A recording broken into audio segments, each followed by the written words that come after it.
आज bulletin of Bihar में बात करेंगे पटना नगर निगम के वार्ड नंबर 9 से पिछली बार के उम्मीदवार रहे दिलीप कुमार से।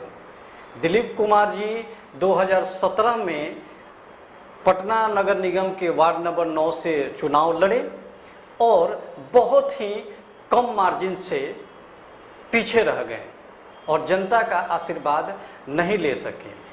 लेकिन इस बार फिर से इन्होंने कमर कस ली है कि पटना नगर निगम के वार्ड नंबर 9 से फिर चुनाव लड़ने की पूरी तैयारी यह कर रहे हैं। दिलीप जी, पहले तो आपका बहुत बहुत स्वागत है हमारे चैनल में इंटरव्यू के लिए आने के लिए।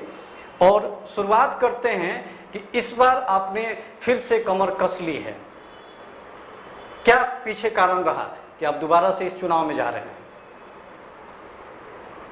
देखिए, मैं हमारे वार्ड में 9 सलम क्षेत्र है और 9 सलम क्षेत्र के जितने भी हमारे माताएं बहनें हैं उन्होंने कहा कि भैया आपको इस बार भी खड़ा होना है, आप कम मार्जिन से हारे हुए हैं। इस बार पूरे पब्लिक में आपका माने कि हवा है।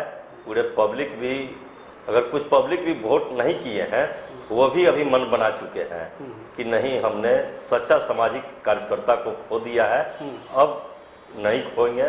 अब उनको पुनः वार्ड पार्षद बनाने का जो संकल्प लिया है, इसी संकल्प को चलते हम दोबारा मैदान में आए हुए हैं। लोगों का काफ़ी दबाव है आप पर? बहुत दबाव है, चुनाव लड़िए। जी जी, पूरा दबाव है, इसलिए कि पब्लिक चाह रहे हैं कि अगर मान लें कि हम तो मूड बनाए हुए थे, कहे कि हम लोग पूर्ण रूपेण सामाजिक कार्यकर्ता है, झूठ सच बोलना हम लोग के नहीं है।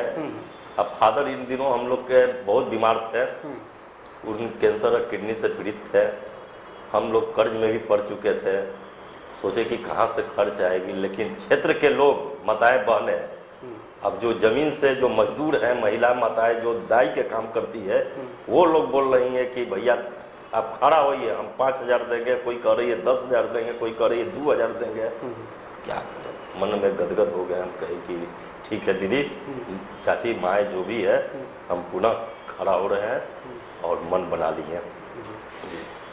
मजदूर यूनियन के आप अध्यक्ष भी रहे हैं? अध्यक्ष हैं जी जी, फिलहाल में अध्यक्ष भी हैं। और सुना गया है कि आप काफ़ी तत्पर रहते हैं मजदूरों के हक के लिए। कभी कॉन्ट्रैक्टर से आप बात करते हैं, कभी आप श्रम मंत्रालय में जाते हैं और एक आप ऐसा एनवायरनमेंट क्रिएट करते हैं कि कोई भी कंपनी हो या कॉन्ट्रैक्टर हो, मजदूरों को उनका जो हक है उनको आसानी से दे सके। आप मजदूरों का हक दिलवाने में एक सहयोगी के रूप में उनके साथ काम करते हैं। कैसा लगता है आपको और क्या रहता है मजदूरों का रिस्पॉन्स इस बारे में? देखिए, बहुत अच्छा लगता है, इतना अच्छा लगता है कि पटना के पुराने जितने भी मजदूर अड्डा है उन सब से हम लोग जुड़े हुए हैं। और खासकर हम लोग तो सलमों के बीच में काम करते हैं, शहरी गरीबों के बीच में काम करते हैं। तो शहरी गरीब में सबसे ज़्यादा निर्माण मजदूर है। निर्माण मजदूर को हम लोग लेबर कार्ड बनाते हैं, तो बिहार सरकार से, श्रम संसाधन विभाग से जो बनी है कार्ड, उस पर अनुदान राशि दिलाते हैं, उस पर क्या बोलते हैं पेंशन दिलवाते हैं, छात्रवृत्ति दिलाते हैं, कन्या विवाह के पेंशन अति पैसा दिलवाते हैं। कन्या विवाह के लिए 50,000 है। उसके अलावा बहुत सारे मजदूर जो ठेकेदार काम करवाते हैं, काम कराने के उपरांत उनको पैसा नहीं दिया जाता है, तो ऐसे में करते हैं ठेकेदार से बात करते हैं। अगर ठेकेदार बात नहीं मानते हैं तो लेबर डिपार्टमेंट में उन पर केस करवाते हैं। केस करवा के उनको नोटिस दिलवा के बुला के उनको निपटारा करवाते हैं। बहुत अच्छा लगता है और बहुत सुकून भी मिलता है। उसके अलावा माने कि फुटपाथ दुकानदार संघ है और जितने भी पटना शहरी क्षेत्र में फुटपाथ दुकानदार भाई हैं उन लोग के बीच में कार्यरत हैं। तो इतना अच्छा लगता है। हम ही लोग के लड़ने पर स्ट्रीट वेंडर्स विधेयक बना है 2014, जो कि जिसमें माने कि बहुत बड़ा उन लोग के कानून माने कि प्राप्त हुआ है। अब इसके चलते जितने भी फुटपाथी दुकानदार है सबको परिचय पत्र मिला, सबको लाइसेंस मिला।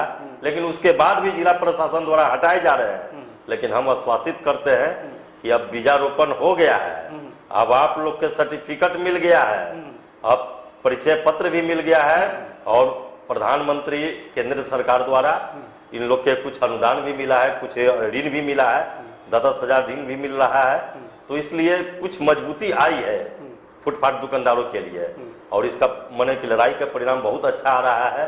और माने कि वो दिन दूर नहीं है कि जब फुटपाथियों के लिए बहुत बड़ा हक मिलेगा, कहे कि सभी को आप सरकारी नौकरी नहीं दे सकते हैं, वो विवश है।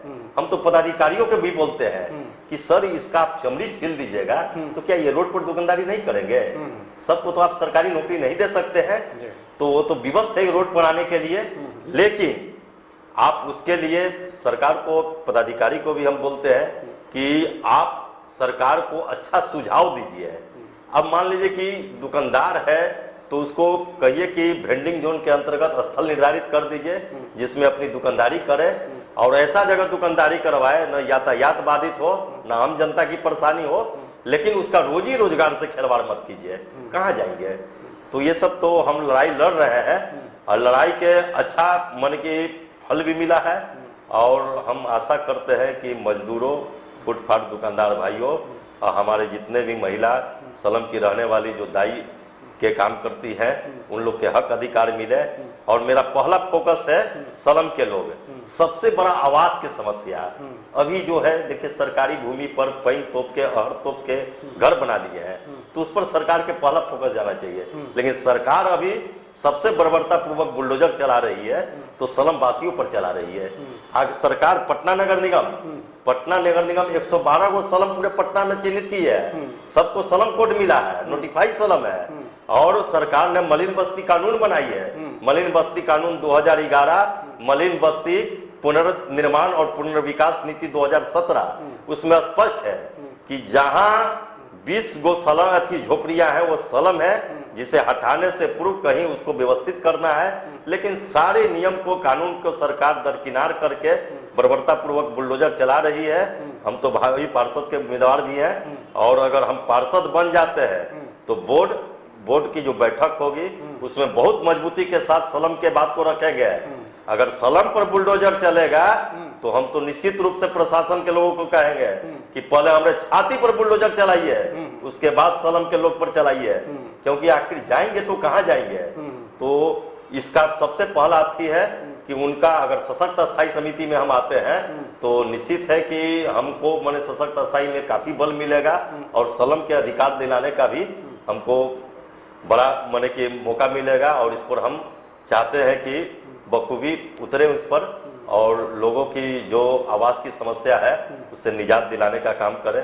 ये मजदूरों को जो आप फंड दिलवाते हैं, ये बिहार सरकार की तरफ से अलॉट होता है, तो क्या इसको लेने में परेशानी होती है? तभी तो लोग आपके पास ज़्यादा आते हैं। हाँ, तो इसमें होता है क्या कि जैसे आप लेबर हैं, नए नए लेबर भी बनते हैं जो 18 साल 21 साल हो गए हैं, घर में काफ़ी आर्थिक स्थिति मार से झेल रहे हैं, तो उन लोग के हम लोग देखते हैं कि मजदूर कार्ड बनाते हैं, मजदूर कार्ड का फॉर्म भरते हैं और उस पर रिकमेंड करते हैं, रिकमेंड करके श्रम संसाधन विभाग में जमा करवाते हैं, और जमा कराने के उपरांत उसका इंटरव्यू के लिए बोला जाता है कि वास्तव में मजदूर है कि नहीं।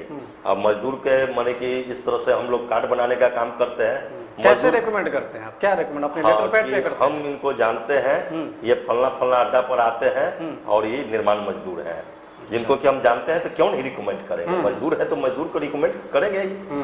और मजदूर कार्ड बनने पर इनमें नीतीश कुमार जी के सराहनीय है कि मजदूर कार्ड बिहार के धरती पर आज़ादी के पाल जो भी निर्माण मजदूर के लिए अगर कुछ भी राशि दे रहे हैं तो नीतीश जी दिए हैं। उसमें अनुदान राशि के रूप में पहले 15,000 था, अब 39,000 है, लेकिन अगली बार विलम्ब हो रही है।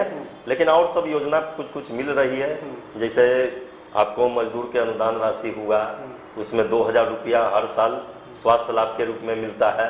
हाँ, इस तरह से है। अभी और हम लोग की लड़ाई है, जैसे वर्दी है मजदूरों के बच्चों के छात्रवृत्ति है। अब मजदूर में अच्छा है, माने कि जैसे एक्सीडेंटल मृत्यु पर 4.5 लाख 5 लाख के करीब में हो गया रुपया, और साधारण मृत्यु पर 2 लाख रुपया मिलती है। ये सब उपलब्धि है। दिलीप जी, आप वार्ड पार्षद का इलेक्शन लड़ने जा रहे हैं, मजदूरों पर आप खूब काम करते हैं। जी जी। आप दाई समुदाय की जो औरतें हैं वो काम करती हैं एक दाई के रूप में लोगों के घर जाके, आप उनके लिए भी काम करते हैं। जी जी आप महिलाओं के लिए काम कर ही रहे हैं, जी जी वंचित तबके के लिए भी आप काम कर ही रहे हैं। जी। जो आम जनता है आपके वार्ड में, जी जी। उसके लिए क्या कीजिएगा या उसके लिए क्या किया है अभी तक आपने? देखिए, हमारा वार्ड है पूर्ण रूपेण सरकारी वार्ड है, जहाँ एक तरफ कर्मचारियों का है, बड़े बड़े पदाधिकारी, हम इसको मोस्ट वीआईपी वार्ड भी कहते हैं, जो कि हमारे वार्ड में मुख्यमंत्री, माननीय मुख्यमंत्री जी हैं, महामहिम राज्यपाल महोदय हैं, उसके अलावा माननीय न्यायाधीश महोदय हैं, और बिहार के जितने भी प्रधान सचिव हैं, आयुक्त हैं, और जितने भी आईएएस अधिकारी, माननीय मंत्री हैं, सब हमारे वार्ड में निवास करते हैं। तो उन लोग तो मोस्ट वीआईपी है, उन लोग ज़्यादातर वोटिंग नहीं कर पाते हैं। और बच गया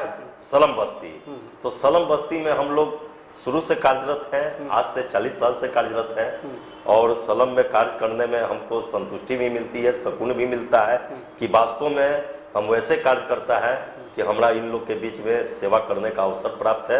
अब बखूबी हम सेवा भी करते हैं, और सलम के लोग हमको उठाने का भी काम कर रहे हैं, और ऐसे भी झोपड़पट्टी के लाल के रूप में हम जाने जाते हैं। जी जी। और क्या कीजिएगा अगर आपको लोगों ने आशीर्वाद दे दिया तो और क्या कीजिएगा आप? देखिए, सबसे पहले हमारा जीत होगी, पहला जीत होगी कि हमारा सबसे पहला दिमाग है कि लोगों को आवास दिलाना। हमारे 9 सलम बस्ती है, और 9 सलम बस्ती के लोगों को हमारा माने कि आंतरिक इच्छा भी है, और हमारा समझिए कि बहुत बड़ा मकसद भी है कि लोगों को आवास मिल जाए, हाँ, लोगों को रहने का ठिकाना मिल जाए। नहीं तो हम लोग देखते हैं कभी कभी सलम में जब बुलडोजर लेके आते हैं, बच्चे स्कूल से आते हैं, तो वो देखते हैं कि हमारा घर टूट रहा है, तो उसके चेहरा पर ताकते हैं, तो हमको अजीब लगता है कि आखिर बसेरा न है, एक प्राणी है, चींटी है और चिड़िया है, उसका भी बसेरा उजाड़ते हैं तो भी चीची चीची चीची करता है। और जब वो बच्चे के मुंह को देखते हैं, वो ठीक से एग्जाम, जबकि प्रशासन इतना बर्बरतापूर्वक कार्रवाई की है कि माने कि क्या बोलते हैं, ठंडा के कपकपाती ठंड के मौसम में बाप रे बाप बुलडोजर चलते देखते हैं, बच्चे के तन पर ठीक से स्वेटर नहीं रह पाता है, उनको कांपते देखते हैं, घर पर बुलडोजर चलते देखते हैं, तो वास्तव में हम कहते हैं कि ये भगवान कैसा मौका दिए, कैसा चीज दिखा रहे हैं, उससे अच्छा तो मर जाना संभव है। हमको बहुत सुकून मिलता है, झुग्गी झोपड़ी के सलम वासियों के, झोपड़पट्टी के लोग में जो काम करते हैं, इसी में हमको संतुष्टि मिलता है। हम देखिए पार्टी के बहुत बीजेपी में कार्यकर्ता थे, हम मोहल्ला समिति अध्यक्ष रहे, वार्ड अध्यक्ष रहे, मंडल अध्यक्ष रहे, उसके बाद महानगर में पदाधिकारी रहे, प्रदेश में पदाधिकारी रहे, लेकिन आप कहते हैं कि अगर सामाजिक काम करना है तो हम ऐसे भी काम कर सकते हैं, सामाजिक भाव होना चाहिए, हम किसी बैनर पर क्यों काम करेंगे। मतलब दिलीप जी को भारतीय जनता पार्टी से मोह भंग हो गया। जी जी। क्यों मोह भंग हुआ है? इसलिए सर, सरकार की ओर आए हैं।